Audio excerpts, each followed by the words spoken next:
A tornado wiped out my home, so I took my wife and kids to my parents. But they said, "No room for you here." My brother's family laughed as we walked away. Then a millionaire appeared and dropped to his knees in front of me. I was stunned to realize he was actually. It's a chilling memory that still makes my blood run cold. Standing on the street, my home a pile of rubble, my children trembling, and my own parents slamming the door shut in our faces. Just when I thought my family was utterly alone, abandoned by everyone, a ghost from my past appeared, ready to turn our entire world upside down. My name is Coulter Webb, and I live in Wichita, Kansas, a place mostly known for its endless fields and those sudden, unpredictable winds that can tear through your life in the blink of an eye. For years, I was a security guard at a big supermarket on the edge of town. It wasn't glamorous and the paycheck barely stretched, but it kept my small family fed.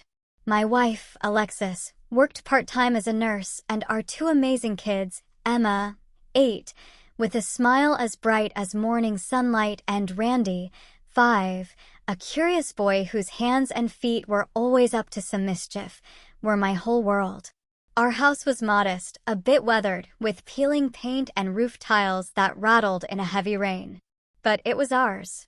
I'd poured my sweat into every corner of that place, from the bookshelf in the living room to the wooden fence in the backyard. To me, it wasn't just a house. It was our entire world, a home I was fiercely proud to have built with my own hands. That day started like any other warm May afternoon, the air thick with the scent of freshly cut grass. I'd just finished my shift, tired but relieved, eager to get home to Alexis and the kids. Driving our old pickup truck, the radio playing a country song Alexis often hummed, my mind drifted to weekend plans, maybe finally fixing up that small backyard garden where Alexis wanted to plant daisies and vegetables. She always said gardening helped her unwind after stressful hospital shifts. For me, I just wanted to see her smile, that gentle smile that had warmed my heart since I first met her 10 years ago. When I pulled into the driveway, the sound of Emma and Randy's laughter spilled from the living room. Emma was trying to teach Randy checkers, but he, true to form, kept sneaking pieces. "Randy, don't cheat." I heard her snap, making me chuckle. I hung my jacket, its fabric still damp with sweat from my shift, and walked into the kitchen. Alexis stood at the sink, her hair tied up, washing lunch dishes. She turned, her gentle smile washing away my fatigue. "You're back. How was today?" Her voice was so soft, a comfort I desperately needed. "Same old," I replied, wrapping my arms around her from behind, resting my chin on her shoulder. "Caught a kid trying to stuff a bag of chips down his pants at the store." Alexis giggled, playfully pinching my nose. "You, the supermarket superhero."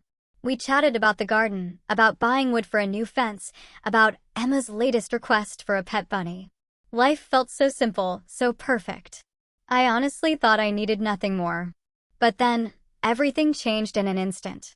I was on the sofa, watching Randy play with Legos, when the tornado siren wailed in the distance. Sharp. Piercing. It sliced through the afternoon calm like a warning of death. I'd lived in Kansas my whole life, so the siren wasn't new, but this time it was different. Louder, more urgent, as if the sky itself was screaming. I shot up, my heart hammering against my ribs. "Alexis," I called, my voice cracking. She rushed from the kitchen, eyes wide, hands still wet from dishwater. "Coulter, is it?" But I cut her off. "Tornado. To the shelter, now." I scooped Randy into my arms, grabbed Emma's hand. "Come on, kids, hurry." Emma's eyes glistened with panicked tears while Randy clung to my neck, trembling. "Daddy, what's happening?" he whimpered. I wanted to answer, to comfort them, but my throat tightened. I just gripped Emma's hand, pulling my family toward the back door, toward the storm shelter. The sky outside was no longer the gentle blue of the afternoon.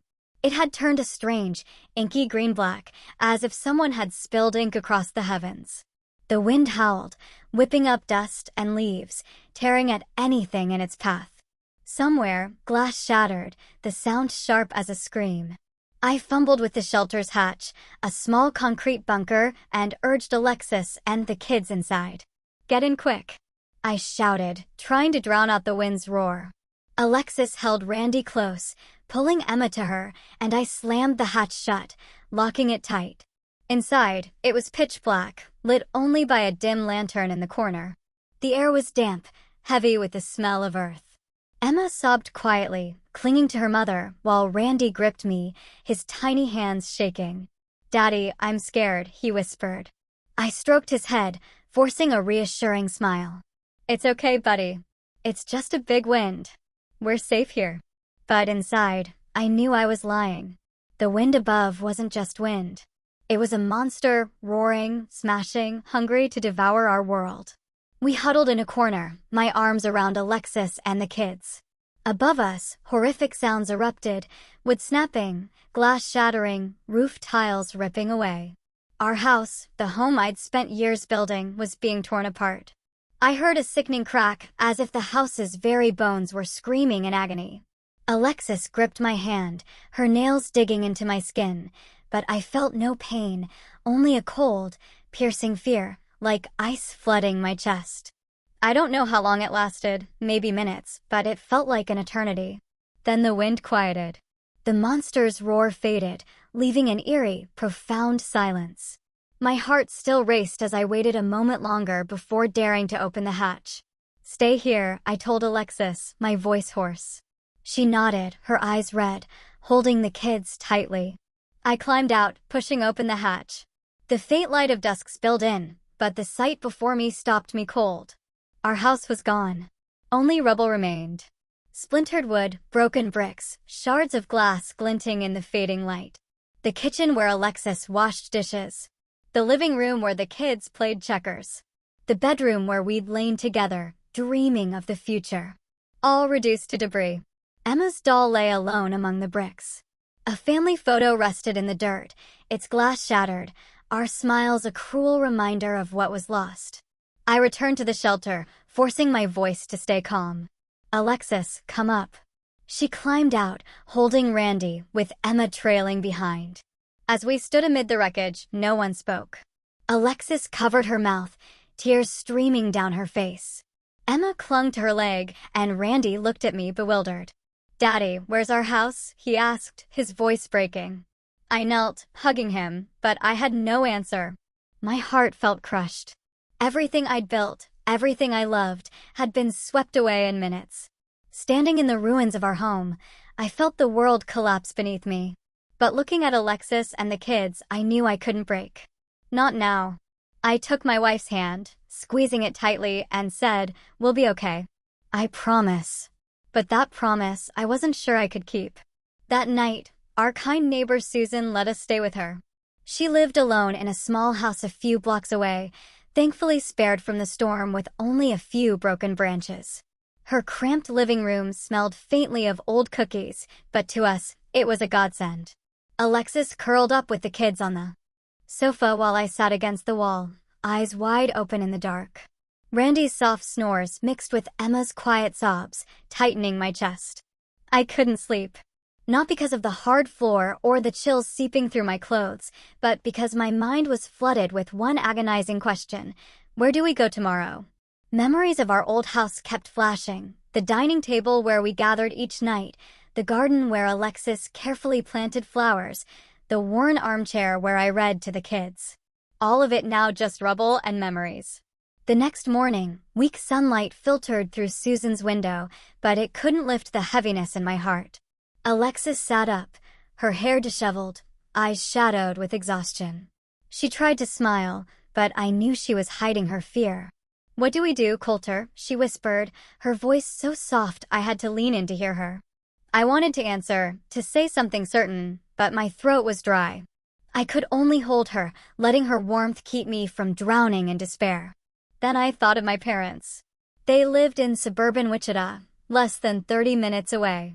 Their house was spacious, with a spare room upstairs and a large sofa in the living room where I'd slept during holidays. I rarely asked them for help, not out of pride, but because I knew I was never their priority. But now, with our world swept away by the tornado, I had no other choice. My hands trembled as I dialed their number. The phone rang, each tone stretching like a century, until my mother's calm voice answered. Mom, I began, my voice faltering. Our house, it's gone. The tornado destroyed everything. Alexis, the kids, and we have nothing left. Can we stay with you for a while? I paused, waiting, my heart pounding. There was a long silence before she replied, her voice gentle. Come home, Coulter. I'll get things ready. Her words were like a warm breeze through my icy chest. I turned to Alexis, squeezing her hand, and whispered, We'll stay with my parents for a bit. Alexis's smile flickered, faint but hopeful. Emma looked up from her pillow, eyes sparkling. Are we going to live with Grandma and Grandpa? Randy chimed in, his voice small. I liked Grandpa's room with the ship lamp. I nodded. Yeah, we'll stay with them for a while, I said, forcing a smile. That morning, we gathered what little we had left, a few clothes, a blanket, and Emma's torn doll I'd salvaged from the wreckage. Everything fit in the trunk of our old pickup, the only thing unscathed by the storm.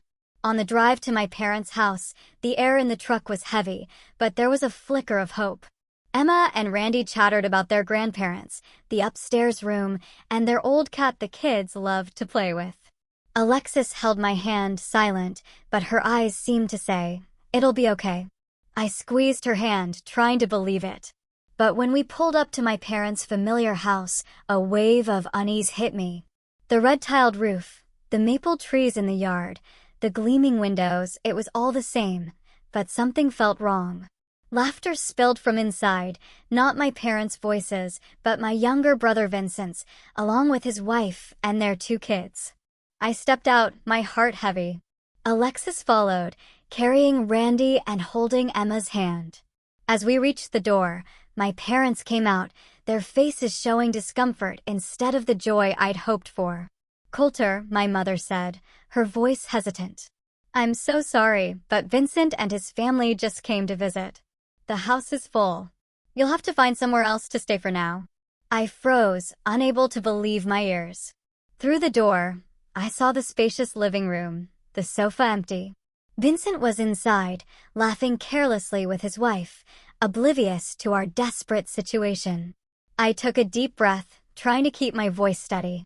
Mom, we could sleep on the sofa, or just a corner of the living room. We don't need much, just a place to get through this. I was almost begging, my voice trembling, hoping for a shred of compassion. But she shook her head, her eyes avoiding mine. Coulter, you know how it is. The house is crowded. Vincent and his family need space. I can't let the kids be cramped. Find somewhere else. It's just temporary. But, Mom, I stammered, fighting to stay calm. We have nowhere else to go. Our house, it's gone. She looked at me, her expression pitying but firm. I know, but Vincent got here first, and his family's bigger. I can't kick them out. You understand, right? My father stood behind her, silent, avoiding my gaze. My blood felt like it turned to ice. Alexis bowed her head, gripping Emma's shoulder, hiding her pain. Emma looked at me confused. Daddy, don't Grandma and Grandpa want us? Randy tugged at my shirt, his voice shaky. I want to sleep in Grandpa's room. I knelt, hugging them, but words failed me. Memories of my childhood flooded back, times when Vincent was favored, defended, while I was pushed aside, deemed unimportant. When I broke my arm, Dad said, You're a boy. A little pain's nothing. When I asked for book money, Mom said, Vincent needs new basketball shoes. Wait your turn. Old wounds, long thought healed, bled again. I swallowed hard, stood, and forced my voice to stay calm. I understand. But I didn't understand at all. I only knew my own parents had rejected us when we had nowhere else to go. I turned, leading Alexis and the kids back to the truck. Alexis wiped her tears silently. Emma and Randy clung to my hands, their eyes tearing at my heart. As I started the engine, its roar couldn't drown out the cold, hollow void in my chest. The fragile hope I'd clung to was snuffed out, leaving a wound deeper than the tornado's destruction.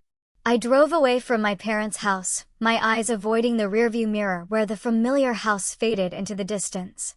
Alexis sat beside me silent, her hands clasped tightly in her lap. Emma and Randy were in the back, no longer chattering as they had on the way there. Randy clutched Emma's torn doll, staring out the window, while Emma leaned against her mother, her small shoulders trembling slightly. I wanted to speak, to comfort them, but words dissolved, leaving only a heavy silence. I just kept driving, no destination in mind, desperate to escape the sting of being rejected by my own flesh and blood. In the end, I took us to an emergency shelter set up by the Red Cross at the local high school, the only place I could think of after my parents turned us away. As we stepped into the school's gymnasium, a chaotic scene unfolded. Hundreds of people crowded the vast, stifling space, sprawled on thin air mattresses draped in worn blankets. The air was thick with the smell of damp mold, sweat, and canned food. Children's cries, the groans of the elderly in pain or exhaustion, and the ceaseless arguments of adults filled the room. I gripped Alexis's hand, guiding her and the kids through the crowd to find a small corner to settle in. We were given a few thin blankets and a mattress near a cold concrete wall. No partitions, no privacy, just the weary, desperate gazes of strangers. Alexis spread the blankets, trying to make a spot for Emma and Randy. "Sleep, kids," she whispered, her voice gentle but trembling. Emma shook her head, clutching her torn doll, eyes red. "It's too noisy, Mommy. I'm scared." Randy clung to me, his voice tiny. "Daddy, when can we go home?" I knelt, hugging him, but his questions stabbed at my heart. "Soon," I said, though I had no idea when soon would be. The days in the shelter were a series of trials. Each morning, we lined up for food, dry bread, canned beans, and a small bottle of water. Once, a burly man, face red with anger, lunged to snatch a can of beans from a woman's hands. "That's mine," he bellowed. I was nearby, saw her frightened eyes, and stepped in, keeping my voice calm. "Hey, easy. There's enough for everyone." He glared at me, eyes wild, but muttered something and walked off. Alexis pulled me back, whispering, "Don't get involved, Coulter. You don't need to play hero." The conflicts didn't stop there. One afternoon, Emma screamed when another kid grabbed her torn doll. The boy's parents jumped into a shouting match with Alexis, their voices drowning out Emma's cries. "He was just playing. Why make a big deal?" the mother yelled, pointing at Alexis's face. I rushed over, pulling Emma behind me, trying to defuse things. "It's just kids. Let's give her doll back." They tossed it to the ground with hostile glares that chilled me, then walked away. Emma picked it up, hugging it tightly, tears streaming down her face. That night, I caught someone rummaging through our bag, trying to steal our last bottle of water. I grabbed his wrist, my voice low and firm. "Put it back." He flinched, mumbled an apology, and slipped into the shadows. Alexis looked at me, her eyes worried. "Coulter, you have to be careful. It's not safe here." I nodded, but inside I felt helpless. I thought I could protect my family, but in this chaos, I felt like nothing. Each night, as Alexis and the kids fell into uneasy sleep, I sat awake, keeping watch. The cries, arguments, and wind whistling through the gymnasium's cracks blended into a symphony of despair. In the darkness, old memories resurfaced, sharp and painful. I remembered childhood evenings when Mom made Vincent's favorite potato soup while I got the leftovers. I recalled Vincent getting new basketball shoes while I wore torn ones to school. I remembered Dad's indifferent look when I shared my dream of becoming an engineer, saying, "Vincent's the one with the future." Those memories, long buried, clawed at me. My parents' rejection wasn't the first time they'd turned their backs on me, but it was the most painful. They chose Vincent, as always, leaving my family stranded when we needed them most. I looked at Alexis, holding Emma and Randy close, her hair disheveled, her face gaunt, but still as beautiful as the day we met. I thought of my promise, "We'll be okay." But in this shelter, among strangers and chaos, I didn't know how to keep it. I could only hold my family, trying to shield them from the invisible storm still tearing at my heart. The days in the shelter stretched on endlessly. Each morning, I woke with an aching back from the thin air mattress, the cries of children and arguments of adults echoing in my head. Alexis tried to keep the kids' spirits up, telling them stories, singing lullabies she used to sing when Emma was a baby. but I caught the mounting worry in her eyes, as if she wanted to ask, "What's next for us?" Emma grew quieter, clutching her torn doll, while Randy clung to me, asking questions I couldn't answer. One morning, after nearly a week in the crowded shelter, I decided to return to the ruins of our old house. I didn't know what I hoped to find: a keepsake, a piece of memory, or just a sense that I hadn't lost everything. Alexis wanted to come, but I told her to stay with the kids. "I'll be back soon," I said, kissing her forehead. She nodded, but her eyes seemed to hold me back, as if afraid I'd vanish into the rubble. I drove the old pickup to what used to be our home. The scene was still a nightmare: splintered wood, shattered glass, and scattered belongings. I stepped through the debris, my boots sinking into dust and dirt.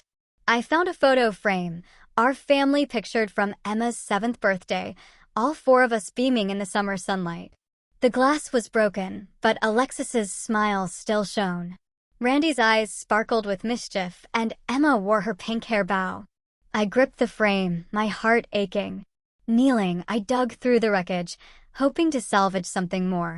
As I sifted through the rubble, the sound of an engine hummed in the distance.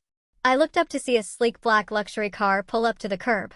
A young man stepped out, dressed in a sharp suit, his stride confident, but his eyes brimming with emotion. He was young, maybe in his late 20s, exuding a success I'd only seen on TV. I frowned, wondering what he was doing in this desolate place. He walked straight toward me, his gaze locked on mine as if he'd found something vital. "Coulter," he said, his voice low but warm. I nodded, wary. "Who are you?" I asked, still clutching the photo frame like a shield. He smiled, a smile both unfamiliar and oddly familiar. "I'm Tiago," he said, pausing as if waiting for recognition. But I drew a blank. My mind, exhausted from days in the shelter, was empty. Seeing my silence, he continued. "You don't remember me, but 7 years ago, you saved my life." I froze, trying to dig through my memories. Tiago stepped closer, his voice softening with emotion. "I was the homeless kid who collapsed at your gate." And then, like a flood, the memory from 7 years ago came rushing back, vivid as if it were yesterday. It was a rainy night, the wind howling through the window cracks. Alexis was by the crib, singing to Emma, then just one. As was my routine, I grabbed an umbrella to check the gate and fence before bed. That's when I saw a small figure crumpled on the ground, trembling in the cold. The boy was scrawny, his hair plastered to his forehead, his eyes dim with fever, but flickering with a desperate will to live. Without thinking, I brought him inside. Alexis, seeing the drenched, shivering boy, wrapped him in a blanket and made ginger tea while I dried him off and rummaged for fever medicine.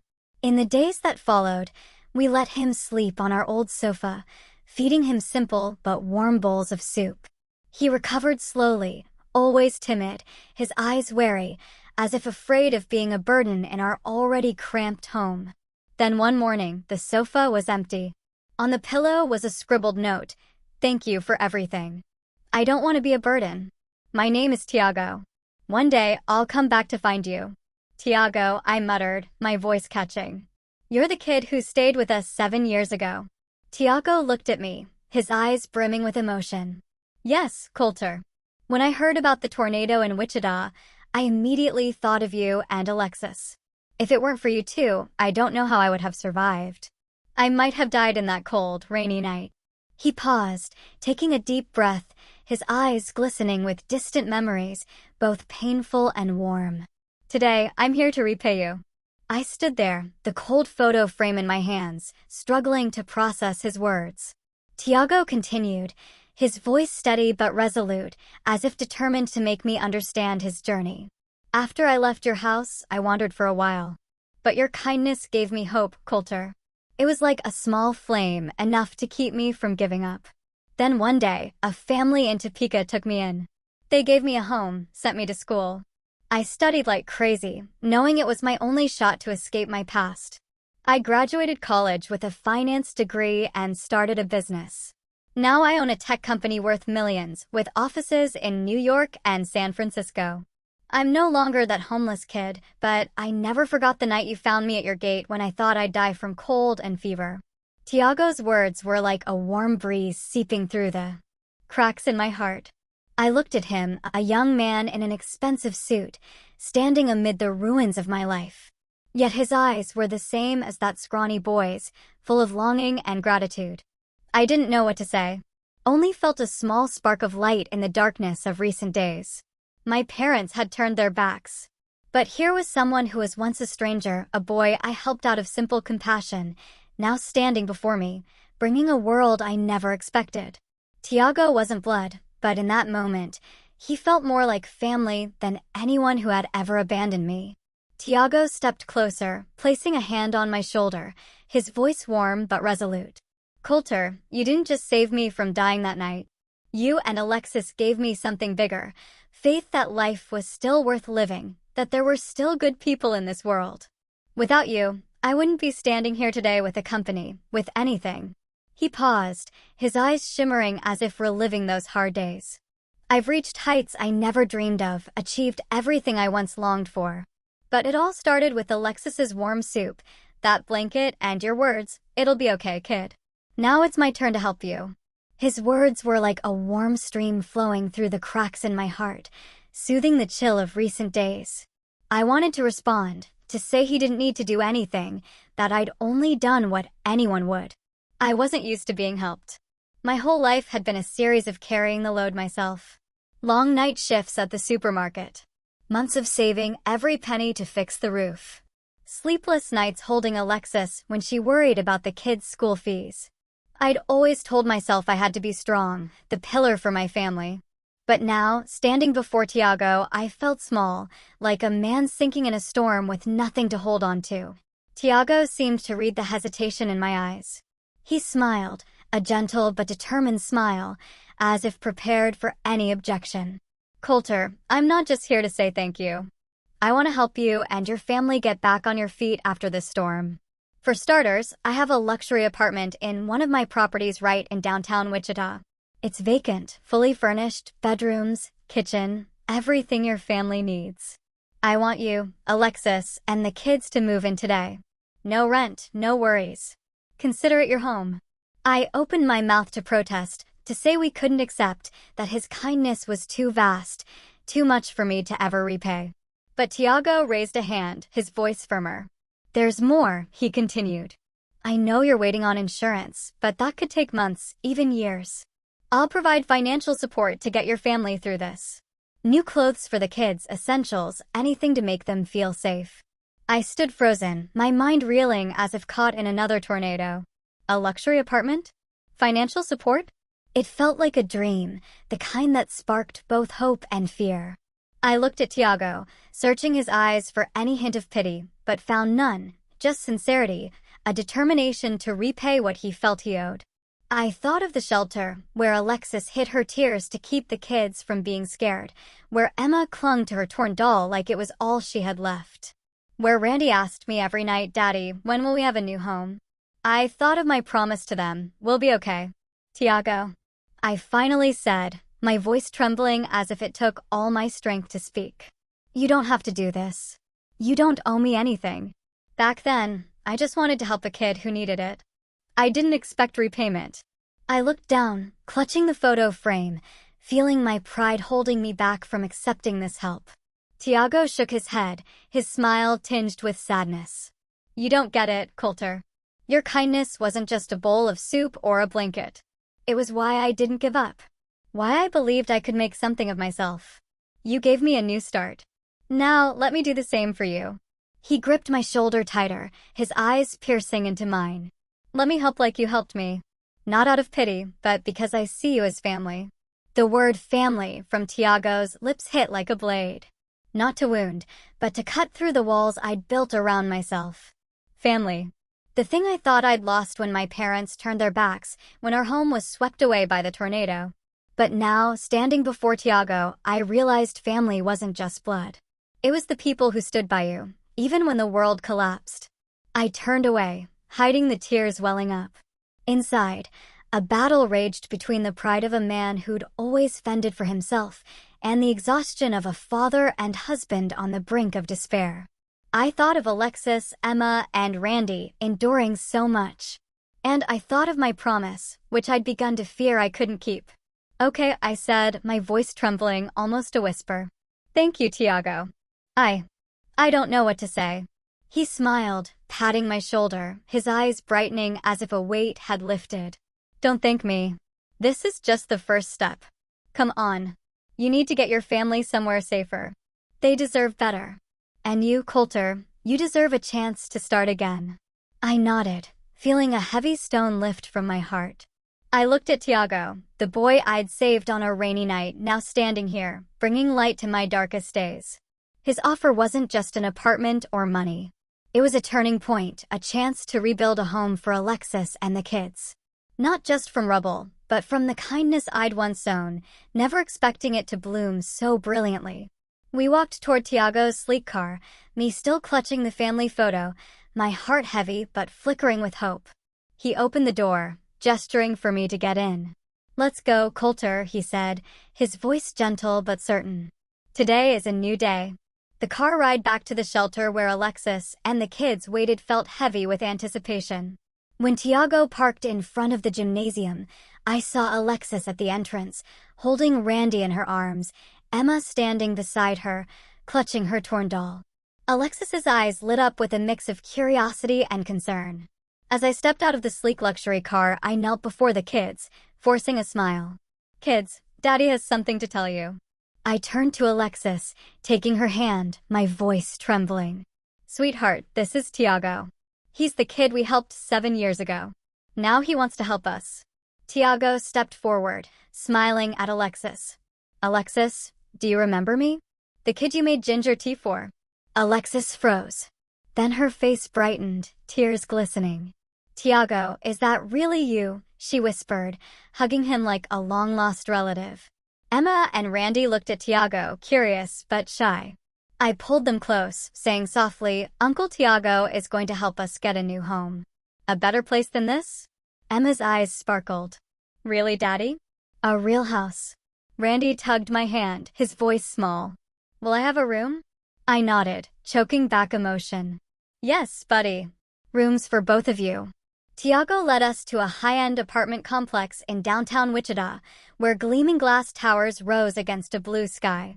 When he opened the door to a 10th-floor apartment, I could hardly believe my eyes. The space was bright and spacious, with pristine white walls, polished wood floors, and large windows overlooking the city skyline. The living room had a plush leather sofa. The kitchen was modern, with a stocked fridge and oven, and there were 3 bedrooms, each with soft beds and fresh linens. Emma and Randy ran inside, squealing with delight at the space. Emma jumped on a bed, hugging her torn doll, laughing. Daddy, this bed's so much comfier than the shelter. Randy pulled Tiago to a window, pointing, Uncle Tiago, I can see the whole city from here. Alexis stood beside me, hand over her mouth, tears streaming down her cheeks. Coulter, how did you find him? She whispered, her voice trembling. I recounted how Tiago found me amid the rubble, his incredible journey from a homeless boy to a young millionaire. Alexis hugged me tightly as if ensuring this wasn't a dream. You did the right thing, Coulter, she said, her voice choked. And now it's come back to us. Those first days in the new apartment felt like living in another world. After nights in the chaotic shelter filled with cries and arguments, the quiet of the apartment was like a healing balm. Alexis cooked our first dinner in the new kitchen, simple spaghetti with tomato sauce, but to the kids it was a feast. Emma and Randy sat around the dining table, giggling and sharing stories about what they wanted to do in their new house. Emma declared she'd paint a picture for the living room while Randy insisted on getting a goldfish. I watched them, relief washing over me, though tinged with unease. This apartment, these meals, all of it was because of Tiago. I wasn't used to relying on others, and every glance around the luxurious space made me question if I deserved it. One evening, after the kids were asleep, Alexis and I sat on the sofa, the city lights twinkling through the window. She held my hand, her eyes gentle. You're less tense, Coulter, she said. I don't see you staying up all night anymore. I smiled, but my heart was still heavy. I'm still worried, sweetheart. This is too much. Tiago's doing all this for us, but I feel like I don't deserve it. I'm just a security guard. I never imagined living somewhere like this. Alexis squeezed my hand, her voice firm. You're not just a security guard, Coulter. You're the man who saved Tiago, who gave him hope.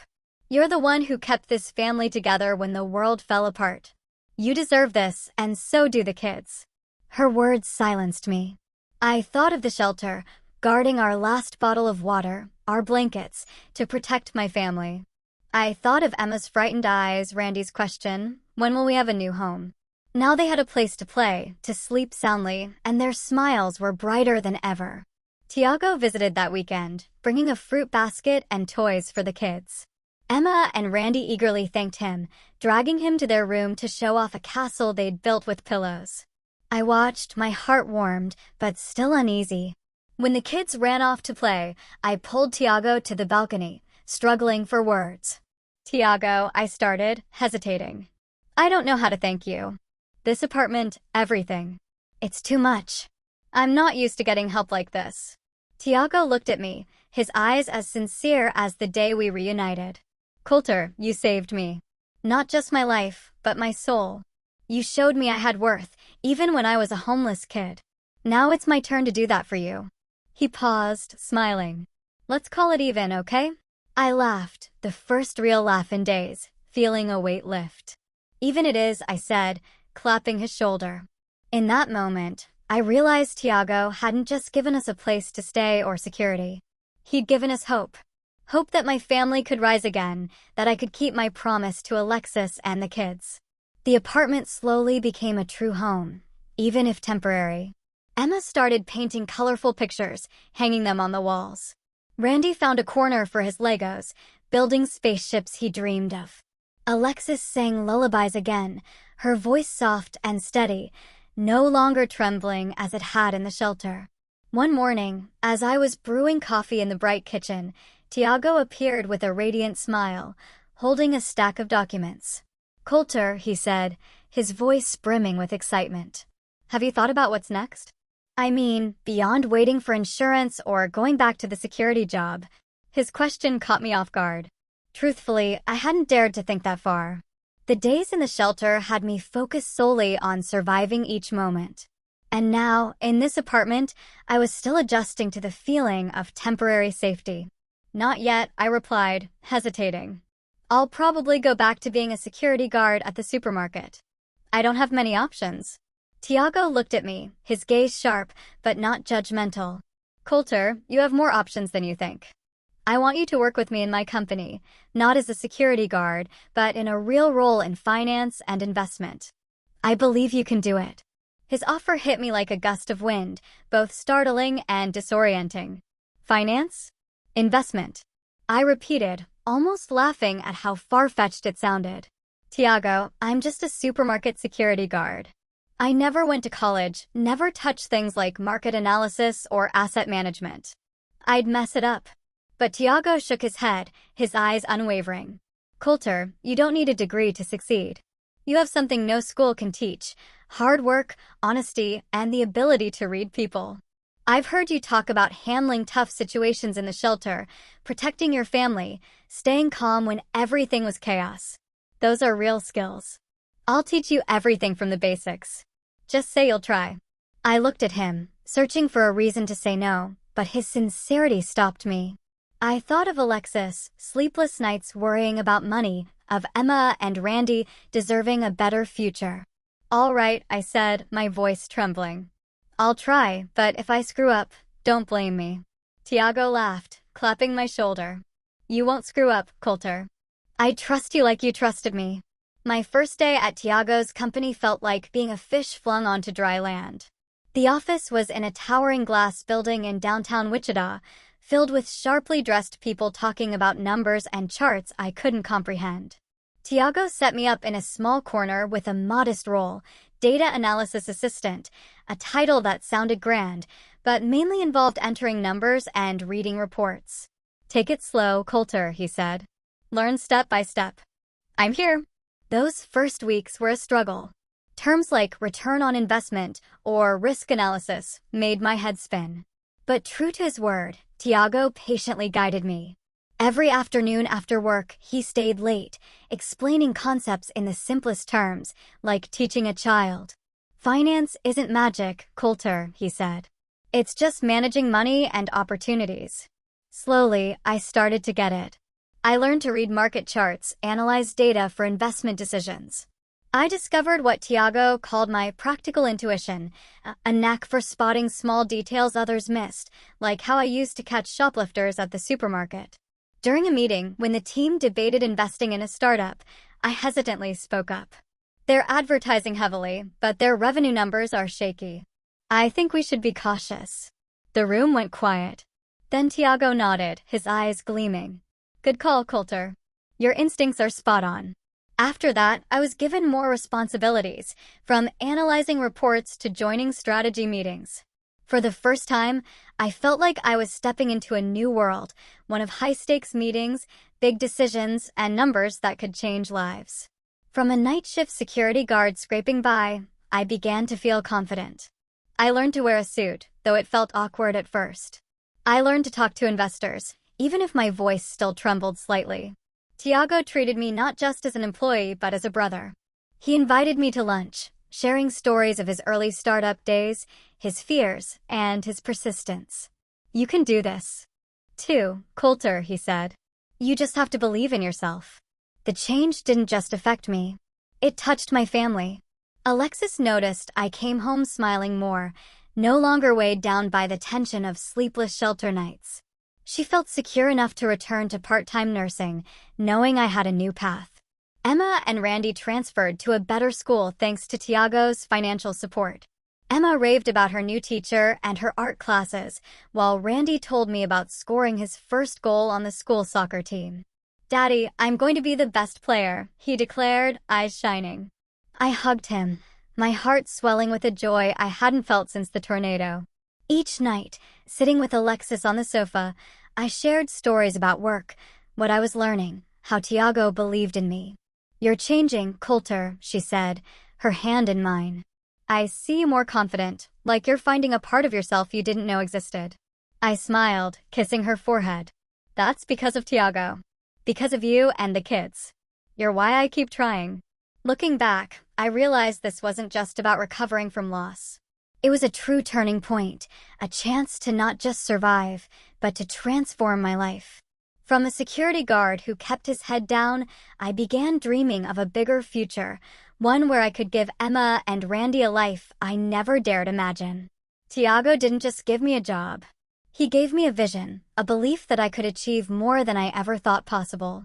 For years passed, and I climbed to a significant role in Tiago's finance company, managing major investment projects with a salary that allowed us to buy a spacious house in suburban Wichita. No longer a temporary refuge, our new home had a vibrant daisy garden lovingly tended by Alexis, a wide yard where Emma and Randy played, and a puppy named Sunny that the kids adored. My family thrived, happy, and for the first time, I felt truly worthy of what we had. But one Saturday afternoon, as I was fixing the wooden fence in the backyard, the sound of a car engine came from the gate. I looked up, my heart stopping as I saw my parents step out of an old sedan, followed by my brother Vincent, his wife, and their 2 kids. For 4 years, they had barely contacted me. Not a call, not a text since the day they refused to shelter my family after the tornado. I wiped the sweat from my brow, trying to stay calm, but old memories surged like a wave. Alexis, watering plants in the garden, paused, her eyes flickering with worry as she recognized them. Coulter, she whispered. What are they doing here? I took a deep breath and walked to the gate. Mom, Dad, Vincent, I said, my voice even, masking my emotions. My mother smiled, but it was too sweet, too foreign compared to what I remembered. Coulter, my dear, she exclaimed, opening her arms for a hug. Her embrace felt cold, more ritual than affection. Look at you. So successful. This house is gorgeous. Truly something to be proud of. My father stood behind her, nodding, his smile forced. Good job, son, he said, his voice dry as if spoken out of obligation. Vincent clapped my shoulder, his smile failing to hide a glint of envy in his eyes. You're a real surprise, Coulter, he said, his tone tinged with sarcasm. Who would have thought you'd make it this far? I invited them inside, not out of desire, but because I didn't want Emma and Randy to see me argue with them. The kids ran out, curious about their grandparents and Uncle Vincent, but they weren't as chatty as they'd been 4 years ago. They sensed the distance, even if they didn't fully understand it. Alexis brewed tea and set out cookies, but the living room felt heavy, like everyone was acting in a play no one wanted to watch. My mother started with seemingly harmless questions. What do you do at that company, Coulter? I hear it's a big one, right? Good pay? She smiled, but her eyes studied me as if calculating my worth. My father asked about the house, property prices, investments. A place like this must cost a fortune, huh? He said, scanning the living room where our family photo hung proudly on the wall. Vincent was more blatant. He sat with his legs crossed, fingers tapping the table, asking questions laced with curiosity, but heavy with intent. Your company must have some sweet deals, right? Ever think about sharing investment opportunities with family? He grinned, but his eyes were cold, as if appraising my life. I mean, family should stick together, help each other out, right? He added, his tone suggestive. Alexis sat beside me, squeezing my hand under the table, urging me to stay calm. But I didn't need to get angry. I was too familiar with their ways. How they turned me away when I needed them most. How they chose Vincent because he got there first. I listened, but inside everything was clear. They weren't here because they missed me or wanted to reconnect. They came because they'd heard of my success, saw the new house, knew I worked for a big company. Their sweet words, "You make me so proud," "family should be closer," were a veneer for their calculations. Vincent especially couldn't hide his envy. When I briefly mentioned my work, the projects I managed, he clenched his fists, his lips tightening. You got lucky, Coulter, he said, his voice bitter. Who'd have thought a security guard could climb this high? I wanted to laugh at his sarcasm, but I stayed silent. They didn't know about the nights I stayed up studying reports. The days I feared I wasn't good enough. The moments I questioned if I was on the right path. They didn't know the sweat, tears, and heart I poured into building this life. I smiled, polite but cold. Thanks for visiting, I said, my voice even. But we're fine. Alexis, Emma, Randy, and I. We've built our own life. We don't need anything more. My mother froze, her eyes flickering with unease. Coulter, what do you mean? We're family. Families help each other. Vincent jumped in, his voice rising, almost angry. You can't turn your back on family, man. I mean, we could work together, do business. You've got connections at that big company. Share a little. It won't cost you anything. I looked into his eyes, seeing the same envy, the same selfishness I'd known since childhood. He hadn't changed. Still the Vincent who wanted what I had but never shared when I was in need.